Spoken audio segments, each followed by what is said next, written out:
Avocado trees are gonna like full sun and well-drained soil. Another thing to be mindful of is they can get pretty big if you let them, especially some varieties getting as large as 30 feet in height. So it's important that when you are planting an avocado tree, you pick a location with room to grow and not a lot of stuff above that area, or too close to your home or anything like that.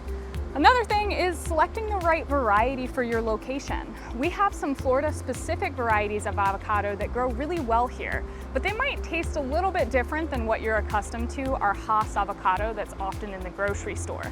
These ones are gonna be probably a little bit bigger, a little bit more watery, but they are still quite as delicious.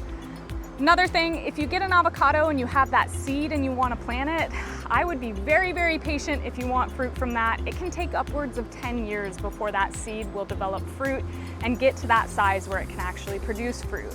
And another problem with that is they're not true to type, so you don't know what that avocado tree is going to taste like and the avocados from that tree. So it's better to buy a grafted avocado, so something that's grafted onto a rootstock that's good for our environment here. And a grafted tree will take about 3 to 4 years to start producing decent yields of avocado. Our avocados here are still a little bit too small to harvest, but once they start to get bigger, you can pick them from the tree, let them on the counter for a couple of days to ripen before they're ready to eat.